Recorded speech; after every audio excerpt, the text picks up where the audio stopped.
Egy dolog zavar, hogy egy csomószor a fejemet találja a hüvely. És ugye ez elég nagy az a 45-ös hüvely. Lett egy kézzel a szórás. Ugye mivel ez egy Gen 4 pisztoly, ezért van hozzá hátul felpattintható markolatpanel. Hogy még nagyobb kezűeknek is jó legyen.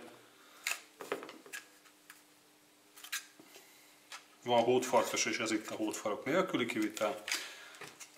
És ugye az érdesítés is ez a Gen 4-re jellemző.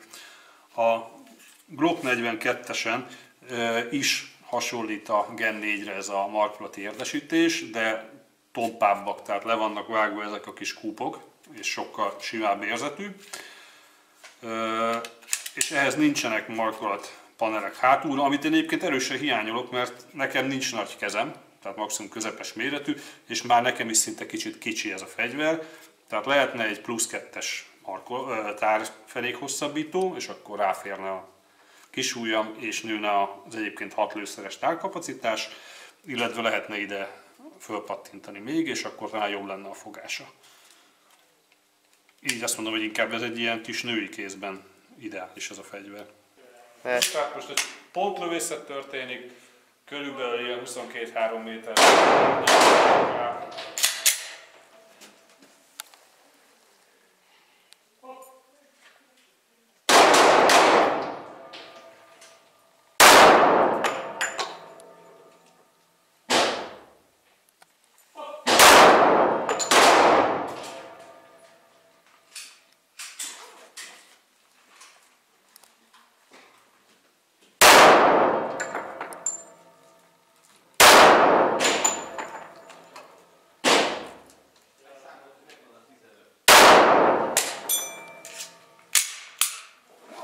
Az volt a 10-es, az a rossz, és egyébként itt van a 5-ből 4 lövés.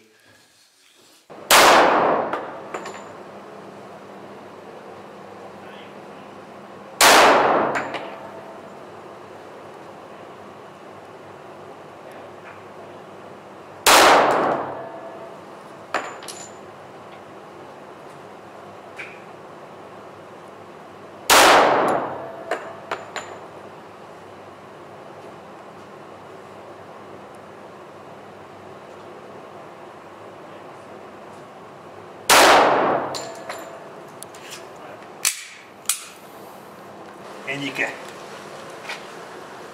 Tehát itt látszik, hogy belelőttem ugyanoda, ahol előbb volt, ez így ugye 9 lövésnek a szórása. Nem éri el az 5 centit center to center. Mintha egy sportpisztoly lenne. A részleges szétszerelésük is tök ugyanolyan. Kiveszem a tárat, ellenőrzöm a történetlenséget. Hátul felnakasztom. Lehúzom a szétszedőkart, ugye ez a két kis pöcök, elcsettintem, lehúzom,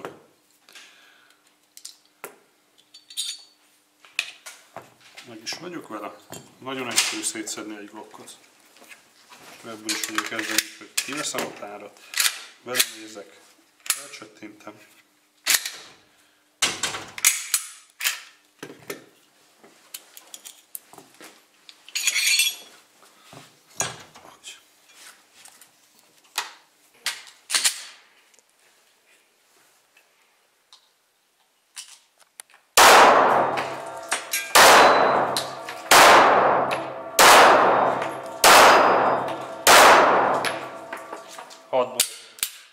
Itt láthatjuk a funkció szempontjából tök ugyanolyan, de nagyon durván eltérő mértékű alkatrészeket. Ugye ez a fegyvercső, láthatóan Browning SIG reteszelésű, rövid csőhátrasiklásos, mint minden Glock.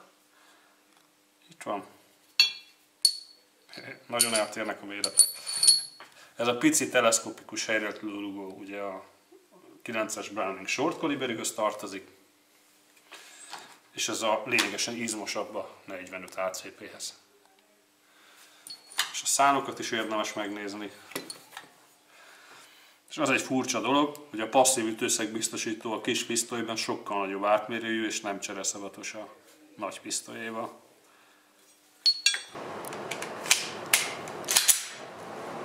Egy kis közelharc, amerikai erdőkúra.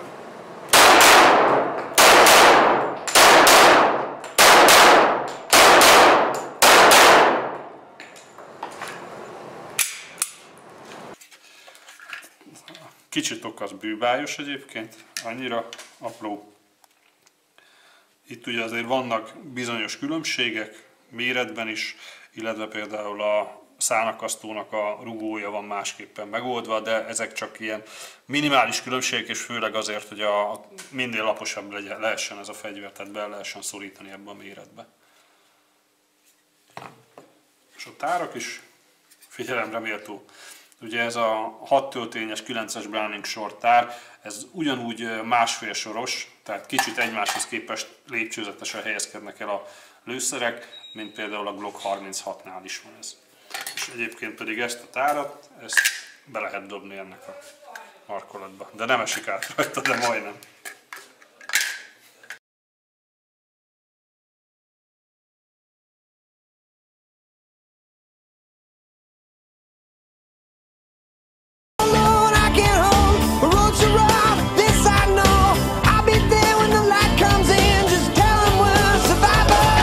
Most azt a szituációt fogom eljátszani, amikor mondjuk amerikai rendőr vagyok, és csak a tartalékpisztolyom van nálam, és ki kell lőnem egy menekülő autó kerekét.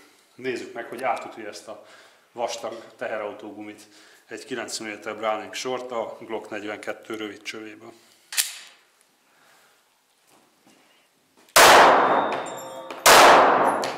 Ürítek, aztán... És igen, átütötte. Officers were, one letting out a scream. Woo!